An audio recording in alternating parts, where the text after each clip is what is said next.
Bonsoir à toutes et à tous, bienvenue, c'est Sens Public, votre rendez-vous quotidien de débats, chroniques et reportages. 90 minutes de grands thèmes seulement pour donner à nos experts le temps de donner du sens à l'actualité avec au sommaire de ce 17 février les conséquences politiques de la mort de Quentin de Renques. La France Insoumise se retrouve au cœur de la tourmente pour ses liens avec la Jeune Garde dont des membres sont soupçonnés d'avoir participé au lynchage du militant d'extrême droite. Comment se défendent les Insoumis? Faut-il craindre des représailles de groupuscules néofascistes? Est-ce une nouvelle ère de violence politique qui s'ouvre dans notre pays? On en débat dans une minute. Et puis dans la seconde partie de notre émission, cette question: où se situe la recherche française? Le prix Nobel d'économie Philippe Hayon tire la sonnette d'alarme. L'innovation, c'est d'abord la recherche fondamentale. On ne peut pas toucher à la recherche fondamentale. Ça devrait être quelque chose de totalement sanctuarisé. Il ne faut pas que la recherche fondamentale soit la variable d'ajustement. Donc s'il y a un budget qui touche 1 centime du budget de la nationale par la recherche, je rejette complètement ce budget. Je pense que c'est une erreur fondamentale. C'est la Chine qui dépose aujourd'hui le plus de brevets dans le monde. Comment ne pas décrocher, notamment sur l'intelligence artificielle? L'objectif de consacrer 3% du budget de l'État à la recherche est-il respecté? On plonge dans la compétition scientifique mondiale dans 3 quarts d'heure. Comme chaque jour, j'attends vos réactions, vos questions grâce à ce QR code. Posez vos questions à nos invités, notamment sur les répercussions de la mort de Quentin de Renques. On cherche des pompiers dans un débat politique de plus en plus inflammable. Céline Schmitt. Mes chers collègues, en hommage au jeune Quentin, je vous demande d'observer 1 minute de silence. 60 secondes pour honorer la mémoire de Quentin de Renques. Cet après-midi, à la demande d'Éric Ciotti, tous les présidents de groupes de l'Assemblée nationale, incluant LFI, ont accepté de rendre hommage au jeune homme de 23 ans. Une unité qui jure avec la guerre des récits politiques qui fait rage depuis la mort du militant de la mouvance nationaliste révolutionnaire, connu pour son antisémitisme. Ces images sont terrifiantes. La milice de Mélenchon et LFI a tué. S'est empressé de tweeter Marion Maréchal Le Pen dès samedi. Une partie des agresseurs ont été identifiés selon le procureur qui refuse de détailler leur profil. Certains auraient des liens avec l'ultra-gauche selon une source proche du dossier. Alors que les conclusions de l'enquête n'ont pas été rendues, la droite et le gouvernement pointent la responsabilité morale de la France insoumise. La violence, elle est presque intrinsèque. Et au fond, quand on choisit comme nom la France insoumise, eh bien, ça dit long sur l'état d'esprit. Et moi, j'ai envie de leur dire, maintenant, il serait peut-être temps de vous soumettre, la France insoumise, aux règles du droit élémentaire. Au cœur des polémiques, les liens entre LFI et la Jeune Garde, un groupuscule antifasciste dissous en juin 2025 et jugé responsable de la mort de Quentin par l'extrême droite identitaire. Du côté de la France insoumise, qui compte dans ses rangs l'ancien cofondateur de la Jeune Garde, on prend ses distances. Nous avions des liens et nous avons des liens, nous ne les cachons pas, avec le mouvement antifasciste. Dès lors que le mouvement antifasciste se réclame de la non-violence, cela n'a rien à voir avec les images effroyables que chacun a vues, celle du tabassage d'un homme à terre. Et bien sûr, nous condamnons ces gestes, ces actes, et la justice maintenant devra identifier leurs responsables. Au sein de la gauche, au moment où Raphaël Glucksmann accuse LFI de brutaliser le débat public, au Sénat, les socialistes appellent à la modération. Il y a une situation de tension politique très très forte qui, il faut le rappeler historiquement, a été portée culturellement par l'extrême droite. Il y a effectivement des comportements d'ultra-gauche qui ont tendance à aller vers la violence, mais il faut éviter l'amalgame actuellement et jeter l'anathème, surtout au moment où il y a une enquête en cours par ailleurs. Aujourd'hui, le Premier ministre Sébastien Lecornu a mis en garde contre la rhétorique de la confrontation.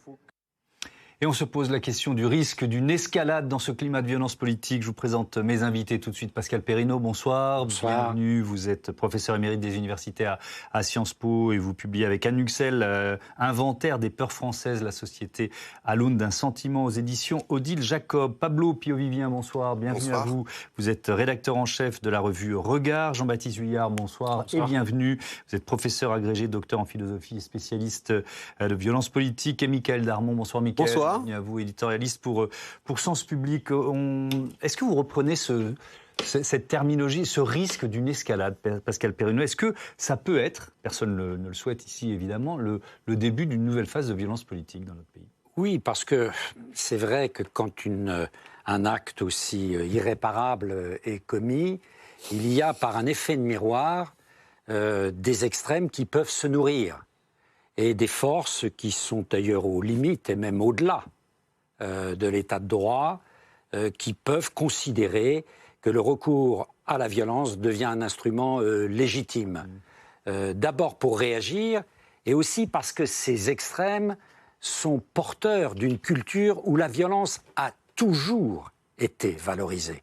Que ce soit certains groupes de la droite extrême, néo-fasciste, qui a une espèce de fascination pour la violence, et que ce soit bien sûr l'extrême gauche qui, dans son histoire, a connu des périodes de recours à la violence, lors, par exemple, du mouvement de mai 68, et puis surtout, dans les années qui avaient suivi 68, cette violence d'extrême gauche a dérivé même jusqu'au terrorisme. C'est ce qu'on a appelé les années de plomb en Italie. Mais nous avons eu une partie de l'extrême gauche, souvenons-nous de Jean-Marie Rouillant, qui a dérivé. Jean-Marc Rouillant qui a dérivé vers la violence et le terrorisme avec des assassinats. Donc il faut être très prudent. Quand cela revient au devant de la scène, soyons très très prudents. D'ailleurs, dimanche, une cinquantaine d'individus cagoulés ont réclamé justice pour Quentin avec force Salut Nazi, slogan identitaire, ça s'est passé au cœur de Paris. Pablo Piovien, est-ce qu'il faut craindre des représailles, parce que c'est ce qu'on peut lire sur certains réseaux sociaux, des représailles de groupuscules néofascistes? Selon des sources journalistiques qui suivent les différents groupes, effectivement, qu'ils soient d'extrême droite ou qu'ils soient de gauche antifasciste, effectivement, c'est en train de s'activer dans des boucles sur les réseaux sociaux, des boucles privées sur Telegram, sur WhatsApp, etc. Vous avez des appels à des raids diverses et variées qui font craindre effectivement une escalade. C'est pour ça que les appels au calme, les appels à ne pas chauffer à blanc, ces groupes-là sont plus que les bienvenus. J'aimerais revenir sur ce qu'a dit Pascal concernant l'histoire en fait de la violence politique dans notre pays. Il ne faut pas oublier que notre République, la façon dont le 1789 a été un épisode originel qui était puissamment violent en fait dans sa forme, dans son expression. Pendant plusieurs années, vous avez eu de la violence à l'état quasi pur à l'intérieur de notre pays, et c'est ce qui a fondé notre République. Pendant tout le 19e siècle et tout le 20e siècle, vous avez eu des forces, des dynamiques politiques violentes qui étaient à l'œuvre. Pascal en a rappelé lors de mai 68. Dans l'après-guerre, il y a eu quand même un changement que je note, c'est-à-dire que les groupes violents il y a eu deux tactiques en fait à gauche. Vous avez eu la gauche parlementaire qui était composée à la fois des socialistes et des communistes, et je parle de la gauche, je ne parle pas de l'extrême droite. Donc les communistes et les socialistes qui mettaient à l'extérieur d'eux, qui repoussaient. Il disait, par exemple, violents. Pascal Perrineau a parlé de mai 68, les communistes et les socialistes se sont tenus à distance de ces événements. De la même manière, Action Directe n'était pas en fait dans la sphère ni des communistes ni des socialistes. Là, la différence, c'est que vous avez Jean-Luc Mélenchon et la France Insoumise qui ont intégré en fait un groupe, un collectif qui auparavant était tenu à distance, un groupe antifasciste, et ils l'ont intégré à l'intérieur de la France Insoumise. On y reviendra au rôle de la jeune garde, et c'est un vrai changement, et on consacrera évidemment plusieurs minutes à débattre, notamment avec une chronique sur le rôle de cette jeune garde. On fait un peu d'histoire pour commencer, Jean-Baptiste Juillard. On se souvient de la mort de Clément Méric, juin 2013, militant antifasciste, tué lors d'une rixe avec un groupe de skinheads d'extrême droite nationaliste. Quelles sont les similitudes et peut-être d'ailleurs les différences entre ces deux faits ? Les similitudes, c'est ce qu'a rappelé Pascal Perrineau, c'est une même culture de la violence qui est partagée, et même à l'époque, même un style vestimentaire. On n'arrive pas à distinguer visuellement l'extrême droite de l'extrême gauche. La grande différence, c'est qu'à l'époque du meurtre de Clément Méric, sur le plan juridique, il n'avait pas été retenu l'intention de donner la mort.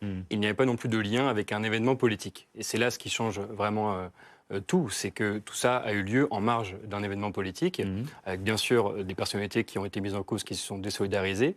Mais le problème, et c'est ce qui va aussi susciter ou non une envie de représailles, c'est la question de la justice. Il y a le temps judiciaire, mais il va falloir aussi qu'il y ait un procès, et que plusieurs personnes qui sont impliquées dans le meurtre de Quentin soient traduites devant une cour d'assises. Et c'est ensuite la question des responsabilités politiques, puisque même s'il y a un rejet dans les discours de la violence, par exemple par des représentants de LFI, il y a quand même une ambiguïté qui renvoie à ce qu'on appelle en fait la théorie du flanc radical, à savoir l'idée que malgré tout, même si on rejette dans le discours public l'association avec ces groupes-là, on sait qu'ils peuvent quand même être utiles à la cause. Donc on a du mal à les écarter totalement, même si quand ils franchissent certaines limites, là on va le faire, mais on voit aussi des réactions de certains militants antifascistes qui, eux, sur les réseaux, disent que LFI les utilise quand ils ont besoin d'eux. L'événement politique, c'était une réunion publique, une conférence de Rima Hassan, eurodéputé LFI, à Sciences Po Lyon. On y reviendra tout à l'heure avec vous, Mickaël, parce que depuis, il y a la question de qu'est-ce qu'on laisse s'organiser ou pas dans nos universités en termes de prise de parole et d'action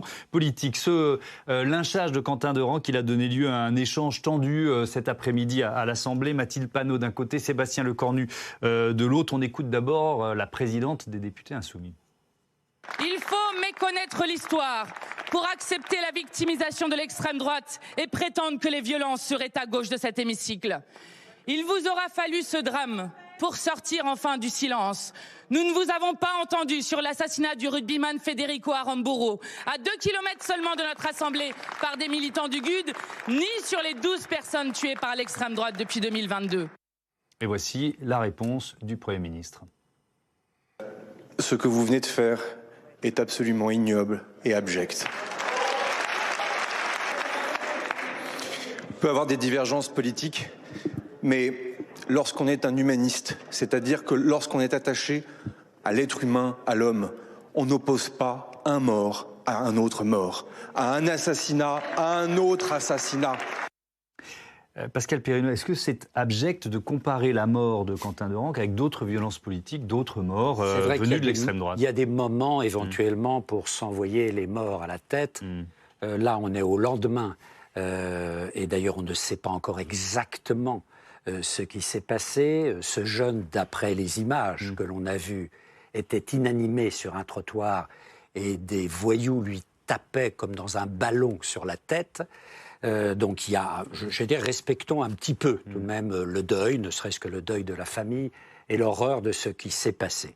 Ensuite, ceux qui sont intéressés par cette comptabilité sinistre pourront dire, voilà, depuis tant, l'extrême droite a tué X personnes, l'extrême gauche... Je peux citer, je vais vous laisser continuer, l'historien Nicolas Lebourg, depuis 40 ans, qui dit 59 morts victimes de l'ultra-droite, 6 morts victimes de l'ultra-gauche, la mort de Quentin Derenc qui n'est pas comptabilisée dans ce décompte. Vous trouvez que ce décompte est un peu malsain? Oui, ce décompte était, à mon avis, tout à fait malsain, et le Premier ministre avait raison de rappeler la présidente du groupe de la France Insoumise à la raison, ou du moins à la retenue, puisque appeler à la raison est parfois pas très facile. Et puis d'autre part, il faut voir, on parle à l'Assemblée, il faut voir comment l'Assemblée, qui normalement est un lieu de pacification des conflits, est devenue depuis des mois et des mois un lieu de la violence verbale. Ça existait dans le passé, mais on cite toujours les années 30. Vous voyez, c'est une référence qui est une référence un peu lourde. Mais dans les décennies récentes, il n'y avait pas cette violence verbale qui est véhiculée, je ne dirais pas par tous les membres des LFI, mais par certains membres de LFI qui ont mis au premier plan la violence des mots. Or, il faut savoir, dans une société, quand vous autorisez la violence des mots, ensuite, il peut y avoir, chez certains individus particulièrement échauffés, le passage des mots aux actes. Et c'est peut-être ce à quoi on a assisté. Madame Rima Hassan est tout de même députée LFI. Jean-Luc Mélenchon, devant les propos de Rima Hassan qui soutient des organisations terroristes, Jean-Luc Mélenchon a trouvé toujours le moyen de dire « mais il n'y a pas de problème, je soutiens Rima Hassan ». Et donc là, je veux dire, il y a un climat qui se crée, qui est un climat délétère. Alors, ça ouvre la question de la responsabilité morale de la France Insoumise. On va ouvrir ce chapitre si vous le souhaitez. Il y a d'autres éléments, mais on y vient maintenant. Mickaël, vous vouliez intervenir. Pour prolonger, effectivement, juste sur les mots qui tuent, parce qu'on est en politique, et souvent en politique, on entend les politiques eux-mêmes dire les mots ont leur importance, et les mots peuvent parfois tuer. Cette question de l'incitation intellectuelle et politique, sera au cœur de cette affaire pendant encore des mois. Et moi, j'ai 2 exemples en tête extrêmement éloignés, mais qui montrent à quel point les mots peuvent tuer. Vous avez entre les 2 tours de la campagne présidentielle en 1995, Brahim Bouharam, le jeune Algérien qui était jeté à la Seine lors d'un meeting, le fameux cortège du 1er mai du Front National, dont le Front National n'a pas été responsable formellement, mais a incité des skinheads à pouvoir donc faire cet acte. Et vous avez encore très loin dans le temps, en tout cas dans l'espace, également la mort d'Yitzhak Rabin, qui a été tué par un activiste qui est passé à l'acte parce qu'après des mois et des mois et des mois d'incitation également de haine, eh bien, il s'est senti autorisé. Et c'est ça, au fond, ce qu'on va devoir décortiquer pendant les mois à venir, c'est comment on peut se sentir autorisé à passer à l'acte. Alors, cette question de responsabilité morale des Insoumis, elle est pointée du doigt par beaucoup de personnalités politiques, évidemment au Rassemblement national très vite, à droite, mais aussi à gauche. On l'a entendu dans notre sujet d'ouverture avec Raphaël Glucksmann, par exemple.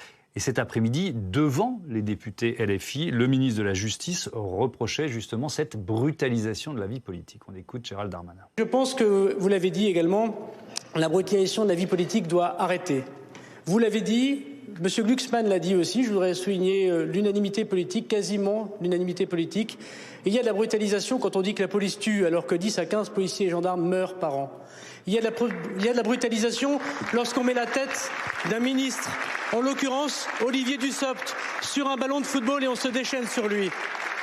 Il y a de la brutalisation lorsqu'on justifie l'action de la jeune garde et qu'on investit au candidat aux élections législatives son dirigeant déjà pour condamner pour violence physique. Jean-Baptiste Juillard, est-ce que je peux personnaliser autour de Jean-Luc Mélenchon, mais bon, on peut aussi élargir aux députés insoumis. Est-ce que, d'une certaine façon, il flirte avec la violence politique ou il l'attise ?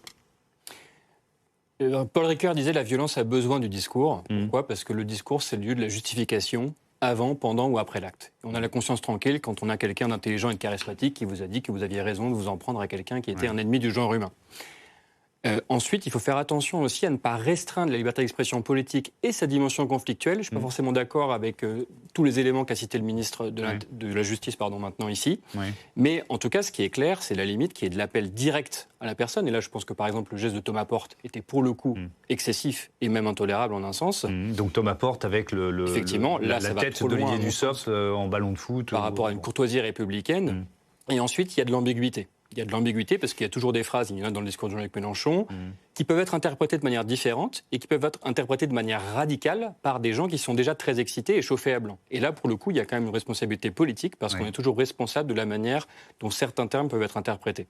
Pablo ? Oui, il y a une responsabilité politique, je suis complètement d'accord avec vous. Alors, après, vous n'avez pas passé la fin de la proposition de Gérald Darmanin, qui est de produire une circulaire. Et il veut produire une circulaire pour condamner tous les élus, en gros, qui auraient des propos qui iraient à l'encontre de l'intégrité de la personne pour son orientation sexuelle, pour sa religion, sa race, et à la fin, il dit « et ses opinions politiques ». Alors là, j'avoue que lorsque j'ai entendu ça, je me suis dit « mais qu'est-ce qu'il va écrire dans sa circulaire ?» Parce que lui-même, en fait, dans le même discours, accuse nommément un député de la Nation, en l'occurrence Raphaël Arnaud, avec des mots qui sont particulièrement verts et particulièrement brutaux. Il faut rappeler que c'est le cofondateur de la Jeune Garde, député de la France Insoumise. Mais donc, je rejoins en fait ce qui vient d'être dit. La question de la liberté d'expression, et notamment de la liberté d'expression politique, reste entière, même concernant l'acte de Thomas Porte, qui a utilisé la tête d'Olivier Dussopt, du ministre Dussopt, en ballon de foot, en chamboule tout. On peut considérer que c'est intolérable, que sur le plan pénal, que ça soit condamnable pénalement. Je pense qu'on s'aventure en fait sur un terrain qui, à mon sens, est excessivement problématique. Après, j'aimerais juste dire une chose. Vous avez, pour un peu vous corriger, puisque vous avez dit Rima Hassan qui soutient une organisation terroriste. Je ne sais pas de quoi vous parlez. Rima Hassan, mais non, elle ne soutient pas le Hamas. Non, certainement pas. Enfin, je me sortirai les verbatims. Genre, elle ne soutient pas le Hamas. Enfin, genre, non, mais c'est quand même important de remettre des points sur les donc vous l'avez fait, et si vous le voulez bien, on ne va pas ouvrir ce débat qui est un débat intéressant, mais on y consacrerait trop de temps. Je voudrais qu'on reste sur la question de la responsabilité, et peut-être aussi quand même Pascal Perrineau. questionner la responsabilité de deux ministres, le ministre de la Justice, le ministre de l'Intérieur, qui sont peut-être allés un peu vite en besogne pour mettre en cause la France insoumise. Est-ce que vous partagez cet avis ?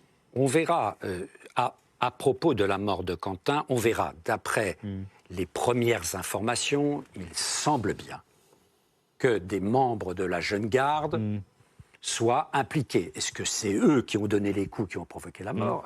Il ne faut pas aller trop vite en besogne. Mais on a eu le sentiment que le procureur de Lyon était plus prudent que le Oui, oui, bien sûr, le ministre. parce que lui, il est en plein dans l'enquête, etc.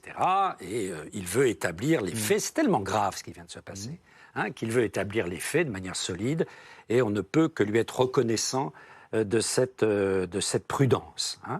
Mais il y avait...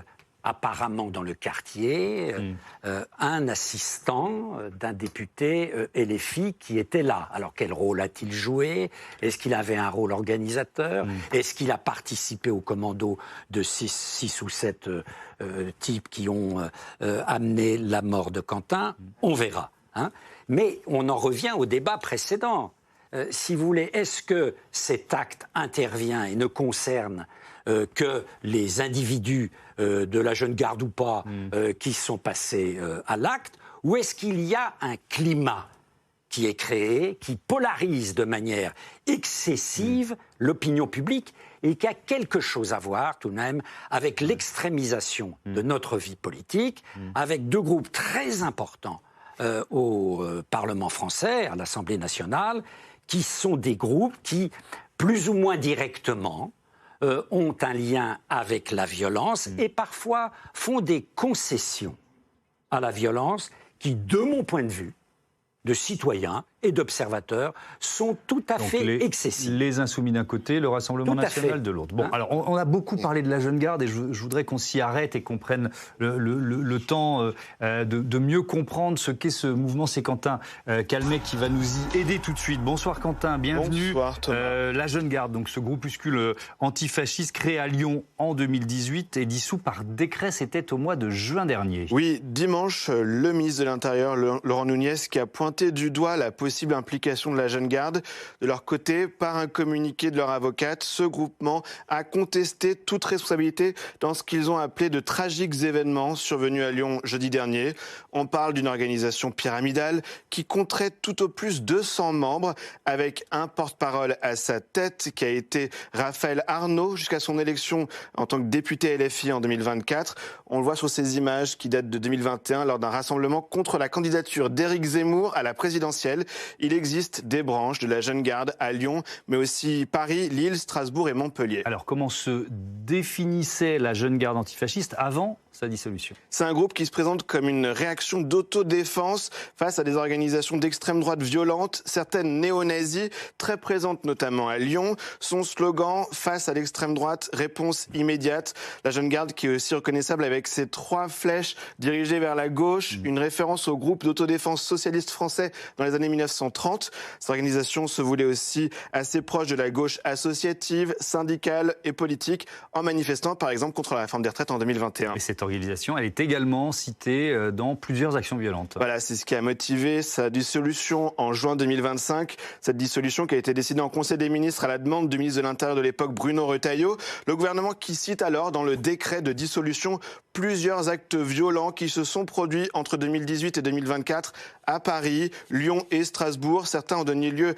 à des condamnations. La dissolution était donc justifiée parce que la jeune garde provoque des agissements contre les personnes et les biens, dit alors le décret de dissolution. C'est en effet un des nouveaux motifs qui était prévu dans la loi. Oui, elle est une jeune garde qui a effectué un recours contre cette dissolution devant le Conseil d'État. Voilà, tout à fait. Même si son recours ne suspend pas la dissolution.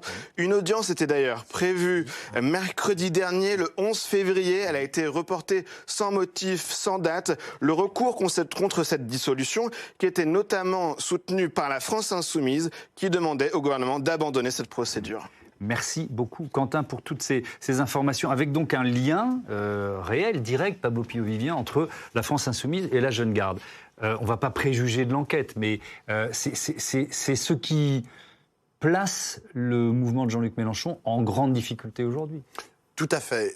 Ça le place en grande difficulté sur le plan politique, pas sur le plan juridique. Oui, sur le plan politique. Je rappelle aussi les propos de Sébastien Lecornu, le Premier ministre, tout à l'heure dans l'hémicycle, fort intéressant, où il a rappelé en fait que la justice dans notre République, et c'est tout à notre honneur, est rendue de façon individuelle. Oui. La responsabilité est individuelle, elle n'est pas collective. Il dénonçait les pressions qui pouvaient s'exercer sur la justice. Juste pour ceux qui nous regardent, jamais le procureur n'engagera la responsabilité d'un groupe politique comme la France Insoumise dans l'assassinat de Quentin. Mais effectivement, il y a une nouveauté, c'est ce lien en fait qui a été fait par Jean-Luc Mélenchon et la France C'était quoi, une sorte de service d'ordre? Alors c'est vrai qu'aussi les meetings de la France Insoumise, ils sont régulièrement menacés par des groupuscules d'extrême droite, ce qui peut justifier d'avoir un service d'ordre. On peut comprendre ça. Mais... Non, je pense que c'est lié à la situation politique du moment. Et la situation politique du moment, telle qu'elle est analysée par une partie de la gauche et notamment par la France Insoumise, c'est la montée en puissance de forces fascistes, fascistoïdes, proto-fascistes, appelez-les comme vous voulez. Et donc, en face, ils mettent en place, exactement comme ça a été le cas dans les années 30, lorsque vous aviez les ligues fascistes qui défilaient à Paris, vous aviez aussi des organisations d'autodéfense de gauche qui étaient, qui œuvraient en fait avec le Parti communiste. Et au bout d'un moment, et c'est ça qui est intéressant, en 1934, il y a eu donc ces manifestations, il y a eu des heurts entre les antifascistes et les fascistes. Qu'est-ce qu'a fait le Parti communiste? Il a fait le choix, non pas d'aller du côté des antifascistes et d'aller dans la rixe de rue, il a fait le choix du Front populaire. Il a fait le choix du slogan pain, vie, liberté. Voilà ce qu'il a choisi et il a dit on va travailler là-dessus et c'est ça en fait qui va nous faire triompher du fascisme au milieu des années 30. Là aujourd'hui, on a Jean-Luc Mélenchon qui a l'air plutôt, et la France Insoumise, qui ont l'air plutôt de faire le choix de cette bataille, cette réponse immédiate, comme c'est dans le slogan de la jeune garde. Est-ce que c'est une bonne stratégie pour lutter contre le fascisme? Moi, personnellement, j'ai des doutes. Je préfère la stratégie du Parti communiste des années 30, mais on verra, l'avenir nous le dira, mais c'est vrai qu'en ce moment, ils sont plutôt en mauvaise posture. Oui, ça rejoint cette question posée par Marie qui nous écrit de Tours. Est-ce que la France Insoumise a déjà condamné clairement les violences de ces groupes d'ultra-gauche? On vient d'évoquer des actions violentes qui avaient justifié la dissolution. Et c'est peut-être là-dessus, effectivement, Jean-Baptiste Vuillard, que la question de la responsabilité morale, on y revient, des insoumis, se pose déjà ou va peut-être encore plus se poser. Raphaël Arnault a été condamné de manière définitive pour violence volontaire en réunion et il a été porté par la France Insoumise. Alors, à l'époque, la décision judiciaire n'était pas encore rendue, mais en connaissance de cause. Donc, tout le monde savait très bien qu'il y avait un sujet dans le rapport à la violence politique avec Raphaël Arnault et avec ce qu'il incarnait. L'argument de la légitime défense, dans le cas de Quentin, n'est pas pertinent, puisque rien ne permet d'affirmer qu'il y aurait une quelconque agression de la part de ce groupe auquel Quentin était associé. On parle d'homicide volontaire, oui, effectivement. Mais de manière générale, bien sûr qu'il y a des groupes d'ultra-droite et d'ultra-gauche. Mais il y avait eu des rixes plutôt dans la journée, entre militants et de bord. C'est une agression directe avec une intention de donner la mort. L'argument de la légitime défense, de manière générale, peut être entendu. Effectivement, la ville de Lyon est connue pour avoir aussi des sujets, notamment le 5e arrondissement, qui ont suscité des affrontements, et Raphaël Arnault vient de là. Mais tout de même, dans le cas de Raphaël Arnault, il y a quand même un rapport à la violence politique qui est très étroit. Et on se souvient que Jean-Luc Mélenchon a fait l'éloge de la jeune garde en des termes très clairs, alors même que ce groupe était déjà plus qu'ambigu dans son rapport à la violence. C'est ce que je disais, c'est là qu'il y a effectivement une difficulté. Absolument. C'est en avril 2025 qu'il a effectivement, dans un meeting, honoré l'action de la jeune garde. Mais de manière plus profonde, et pour rebondir sur ce que disait Pablo également, la notion de conflictualité a été, dès le début, en tout cas depuis quelques années, au fond, c'est également une question de tension, de divergence au sein même des LFI. Le député Ruffin, lui, s'est éloigné justement des Insoumis pour cette raison-là. Notamment pour cette raison, en disant la conflictualité ne peut pas être une manière de produire la politique publique et de s'occuper des gens.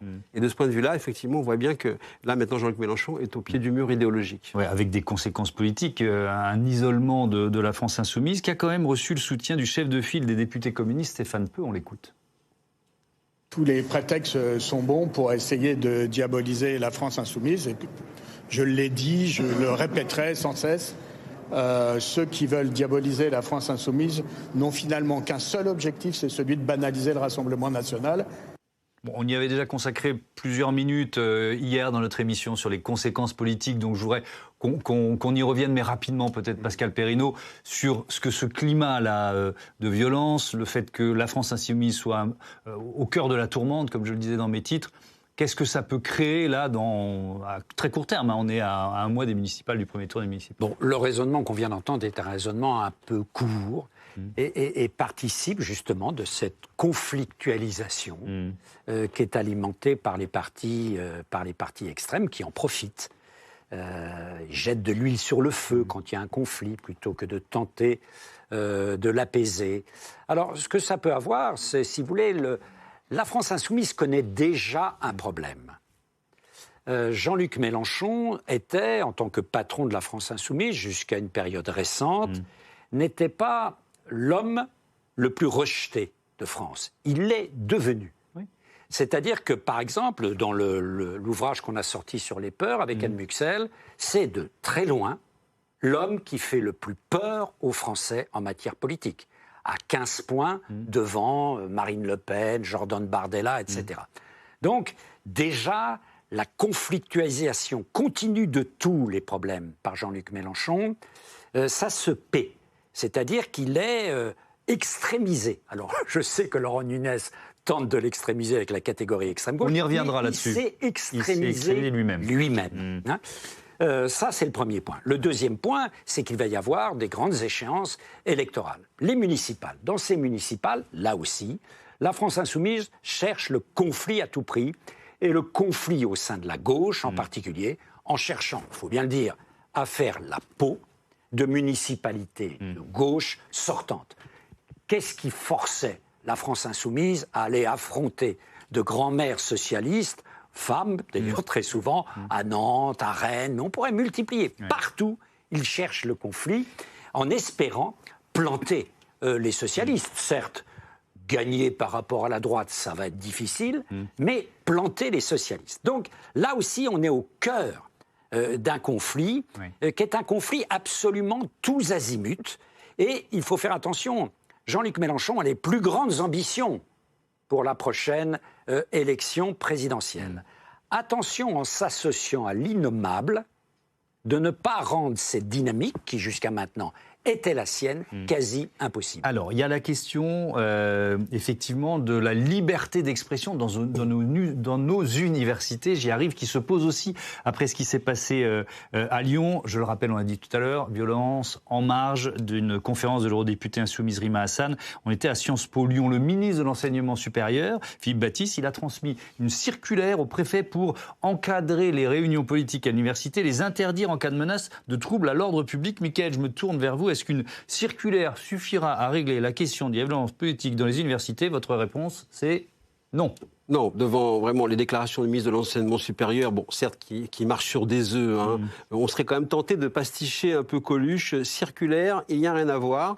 Croire que cette décision va régler le problème, ça relève tout simplement d'une illusion. La violence, ça n'est pas un vide juridique que l'on comble par un texte supplémentaire. Et pour être charitable, hein, on va dire quand même que cette dernière circulaire ministérielle qui veut contrôler les réunions politiques dans les universités ne fait que rajouter, au fond, de la confusion à la confusion. Donc il est dit que les préfets seront consultés, mais qu'il reviendra au directeur de l'établissement finalement de décider, que les meetings de ce genre-là, qu'est-ce que ça veut dire, n'auront pas leur place, mais que les politiques restent quand même les bienvenus dans les universités. Bon, il faut noter que à Sciences Po Paris, par exemple, Louis Vassy, quand il a été nommé, a fait revenir le calme 2 mois, en 2 mois après les débordements liés au conflit à Gaza, tout simplement en saisissant la justice à chaque fois qu'il en était nécessaire, sans aucune circulaire. Et puis les universités ont toujours été des lieux de débat intenses, parfois conflictuels. Oui, on a commencé à l'évoquer. Il faut quand même avoir en mémoire, dans les années 70 du siècle dernier, les affrontements entre les groupes de droite et d'extrême droite qui faisaient régulièrement le coup de poing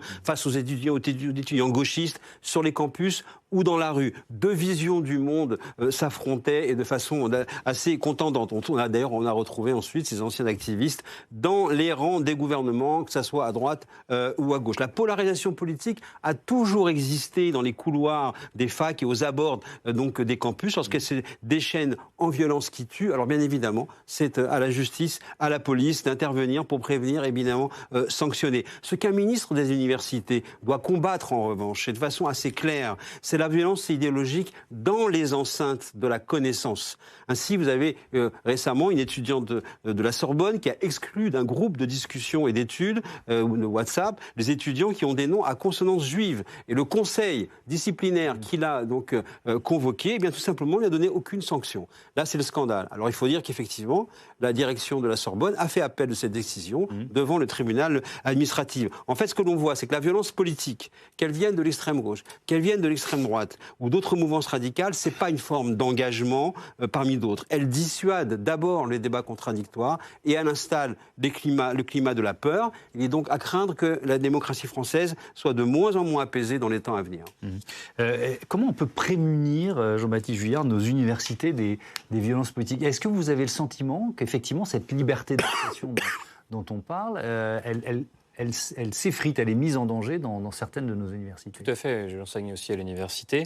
Et la responsabilité de l'université, c'est de garantir les conditions du pluralisme. Le problème, souvent, c'est qu'il y a des groupuscules, le plus souvent très à gauche, qui vont s'introduire dans des cours, on l'a vu à Lyon 2 récemment, qui vont aussi empêcher certaines interventions, qui vont s'en prendre aussi à des camps opposés, qui sont considérés comme extrémistes, même quand ils sont au centre de l'échiquier politique.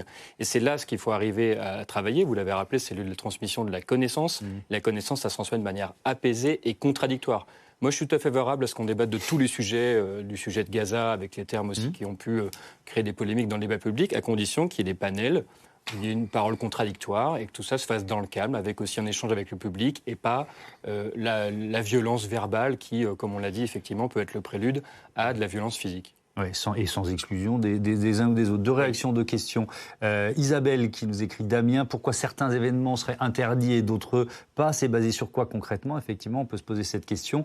Également, Alia qui nous écrit de Clamart: quand on interdit un meeting, est-ce que ça calme vraiment la tension ou est-ce que ça nourrit le sentiment d'injustice et de radicalisation? Il y a quand même, Pascal Perrineau, hein, dans notre démocratie, il y a le fait d'accepter de débattre avec quelqu'un qui ne pense pas comme vous. Bien sûr. Est-ce que c'est en train de se perdre, vous qui connaissez bien nos universités, et notamment Sciences Po? Oui, je suis professeur des universités, donc je connais depuis 40 ans l'université. L'université avait fait des progrès.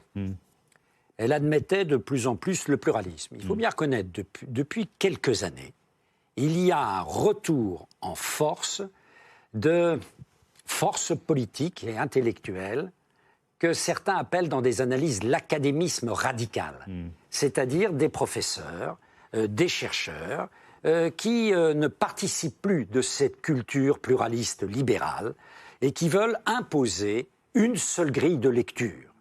C'était un peu le cas quand j'étais étudiant dans les années 68 avec l'hégémonie marxiste dans les sciences sociales et humaines. C'était déjà le cas. Mais ça s'était beaucoup atténué.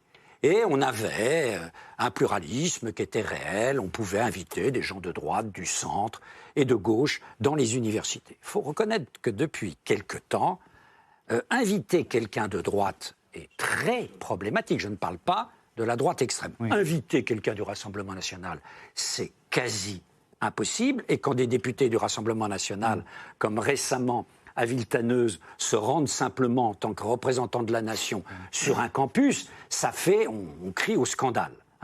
Donc on ne peut pas avoir ce deux poids, deux mesures. Parce que si on a ce deux poids, deux mesures, on n'est pas pluraliste. On n'est pas pluraliste. Et c'est vrai qu'il y a un retour de l'intolérance sur les campus au travers de ce que de nombreux observateurs ont appelé l'académisme radical. Pablo, puis j'avoue que je ne suis pas tout à fait d'accord avec ce qui vient d'être dit. Au nom du pluralisme, précisément parce que les universités sont des lieux de la connaissance, on ne peut pas inviter tout et n'importe quoi. Enfin, tout à l'heure, ce que citait... Non, mais si, vous dites, genre... je suis désolé, mais genre, s'il y a quelqu'un qui dit...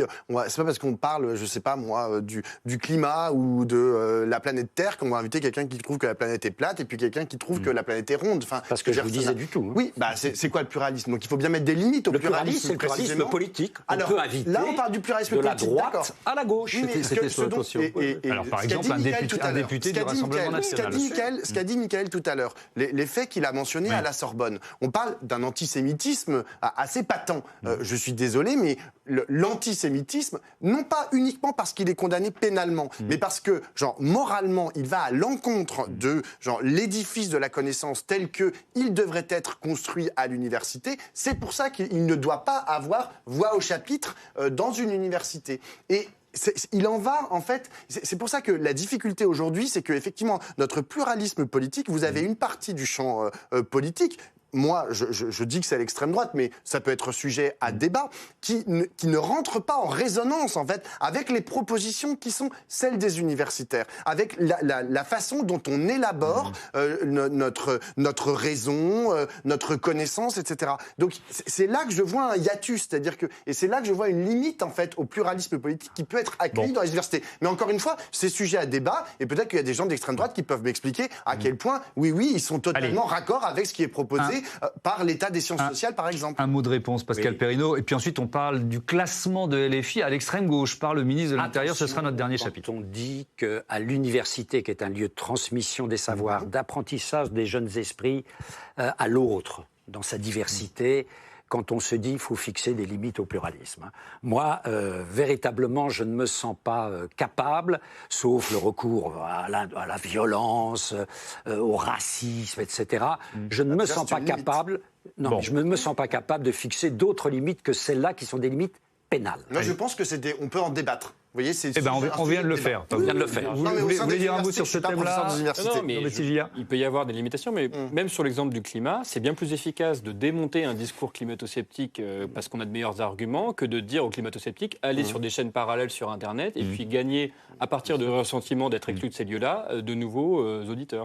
Et c'est un débat que nous, journalistes, on se pose aussi. Voilà, effectivement, à qui on donne la parole ou pas, et on essaye de trancher ce débat au sein de l'équipe de Sciences Publiques. Alors ce dernier chapitre, comme promis, c'est un contexte particulier quand même dont on parle, parce que alors là, je reviens 2 semaines, 15 jours en arrière, le ministre de l'Intérieur classe la France Insoumise à l'extrême gauche. Ça crée un tollé, mais cette logique, elle a été validée, notamment dimanche, par Emmanuel Macron. C'était sur l'antenne de Radio J. Écoutez.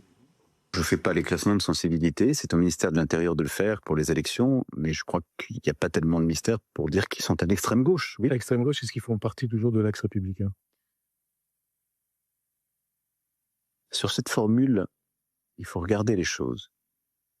Quand des Françaises et des Français élisent et mettent à l'Assemblée des parlementaires, mettent des gens dans les institutions de la République, et donc on ne peut pas par un discours les en exclure. Mais je constate que dans les positions qu'ils prennent, en particulier sur l'antisémitisme, ils contreviennent à des principes fondamentaux de la République, à des valeurs de la République. Voilà, et sur ce thème, sondage IFOP fiducial pour Sud Radio, 70% des Français trouvent ce classement de LFI à l'extrême gauche justifié, 30% répondent non. Allez, on va faire un tour de table là-dessus. Pascal Perrineau, justifié non. Il y a un certain bon sens. Pourquoi? Parce que les catégories politiques ne sont pas éternelles. Qu'est-ce que c'est que l'extrême gauche aux années les plus récentes? C'était toute une série de sensibilités trotskistes, maoïstes, qui s'étaient créées le par nouveau parti anticapitaliste, lutte ouvrière, par dissidence et critique vis-à-vis du communisme considéré comme trop sous l'influence de l'URSS. Et donc des courants issus du marxisme s'étaient créés en opposition par rapport au Parti communiste. Vous voyez bien que le Parti communiste et la question communiste, aujourd'hui, n'est absolument plus centrale et qu'au fond, il reste une extrême gauche. L'extrême gauche maoïste a quasi disparu. Il reste une extrême gauche trotskiste, d'ailleurs, qui, entre différentes chapelles, s'affrontent. Mais c'est marginal. Donc, il y a une nouvelle extrême gauche qui est née. C'est l'extrême gauche que j'appellerais mouvementiste, qui est née dans le mouvement social, dans différents mouvements sociaux, et que l'on a vu s'exprimer à plusieurs reprises, davantage d'ailleurs dans la rue que dans les urnes. Et le parti, la France Insoumise, si tant est que ce soit un parti, son ancêtre, le parti de gauche, certes c'est une scission du Parti socialiste, d'où vient Jean-Luc Mélenchon, qui d'ailleurs venait avant de l'extrême gauche et de l'extrême gauche trotskiste la plus dure, celle de l'OCI, mais aussi qui avait tenté d'agréger c'est-à-dire de se rapprocher de formations gauchistes, et en particulier d'anciens Mao. Donc, il y a là une certaine cohérence. La seule incohérence que je trouverais, je termine par là, c'est le programme économique. Le programme économique de LFI n'est pas un programme de rupture avec le capitalisme aussi profond que celui du NPA ou celui de Hello, Lutte ouvrière. Votre avis, Pablo Piovivien, sur ce classement de LFI à l'extrême gauche, est-ce que c'est aussi peut-être un coup politique du ministre de l'Intérieur? Oui, c'est totalement un coup politique selon moi. Cette façon en fait de qualifier d'extrême la France insoumise, c'est aussi une façon de continuer à essayer de créer un sillon, une frontière entre deux gauches qui sont en ce moment de plus en plus en guéguerre. Elles n'ont sans doute pas besoin de Laurent Nunez pour se fracturer. Vous rigolez, mais je pense que c'est un grain de plus dans la machine. Moi, je rajouterais à ce qu'a dit Pascal Perrineau une autre notion, c'est-à-dire que le but de Jean-Luc Mélenchon et de la France insoumise, il le répète en permanence, ils ne sont pas extra-parlementaires, ils ne remettent pas en question les institutions. Ils veulent une révolution citoyenne, ils veulent triompher par les urnes. Or, pour moi, ce qui caractérise aussi l'extrême gauche, tel que Pascal l'a très bien exprimé, c'est le fait que la révolution ne se fera pas par les urnes. La révolution, elle se fait dans la rue. Et ça, c'est pas ce que... Donc c'est un autre argument pour dire, au-delà de l'argument économique, pour dire que c'est pas un mouvement d'extrême gauche. Une dernière chose qui me paraît très étrange dans l'argumentaire d'Emmanuel Macron, c'est qu'à la fin, il cite l'antisémitisme. Bon, on peut questionner l'antisémitisme. Je vois qu'il y a beaucoup de gens qui se posent la question de l'antisémitisme de la France insoumise. Mais je ne sache pas que l'antisémitisme soit un des piliers, un des paramètres de l'extrême gauche. La Ligue communiste révolutionnaire, avant de dire qu'elle était antisémite, il faut se lever tôt le matin quand on voit les noms de tous les cofondateurs. Mickaël, vous vouliez intervenir et vous aurez le mot de la conclusion. Mickaël Darmon. Moi, j'ai lu ce classement-là comme un coup de pouce au PS. C'est pour montrer, voilà, regardez, vous n'avez pas osé aller jusqu'au bout. Nous vous qualifions ce groupe-là, cette partie-là, et comme ça vous incitera à ne pas faire d'alliance. Et ceux qui en feront seront d'autant plus disqualifiés. Oui, effectivement, on se place évidemment là dans la perspective des élections municipales. C'est pour vous, Jean-Baptiste Giguère, c'est anecdotique ou au contraire c'est symbolique ce classement? Moi je commencerai par dédramatiser. Je ne pense pas que les filles perdent des électeurs parce qu'ils vont être appelés extrême gauche. Et ensuite, je suis assez d'accord avec vous. Je trouve ce terme extrême n'est pas éclairant. Ce qui est intéressant, c'est de savoir de quelle doctrine politique on parle. Est-ce qu'on parle d'une droite nationaliste ou néo-nationaliste, populiste? Est-ce qu'on parle d'un socialisme renouvelé, ce qui a été un peu le thème de Jean-Luc Mélenchon avec l'écologie? Ça, c'est beaucoup plus éclairant et utile pour nos concitoyens que de savoir qui est extrême par rapport à quelle norme qui serait au juste milieu. Mais en revanche, ce que dit Pascal Perrineau est juste, c'est-à-dire que le positionnement, l'histoire des partis évolue, donc c'est assez logique aussi d'en tenir compte. Ces catégories existent, mais elles sont mouvantes, vous l'avez rappelé. Je pense que l'extrême, c'est plutôt un tempérament politique, à vrai dire. On l'a vu aussi avec cette jeune garde, sans mauvais jeu de mots, de LFI, pour le coup, les jeunes députés LFI, qui ont ce tempérament extrême. Mais il faut les regarder derrière les idées. Je reprends aussi ce que disait mon voisin, à savoir, est-ce qu'on peut déjà mettre une étiquette de telle idée qui serait en soi extrême et l'associer définitivement à un parti politique? Je pense qu'il faut revenir vraiment aux doctrines qui sont portées, qui sont proposées aux Français par les partis politiques en question. Merci beaucoup. Merci à tous. Votre livre, Pascal Perrineau, qui vient de sortir, coécrit avec Anne Muxel, Inventaire des peurs françaises, la société à l'aune d'un sentiment. C'est aux éditions Odile Jacob et Pablo Piovivien. On vous lit évidemment dans la revue Regard. À bientôt sur ce plateau. Merci encore.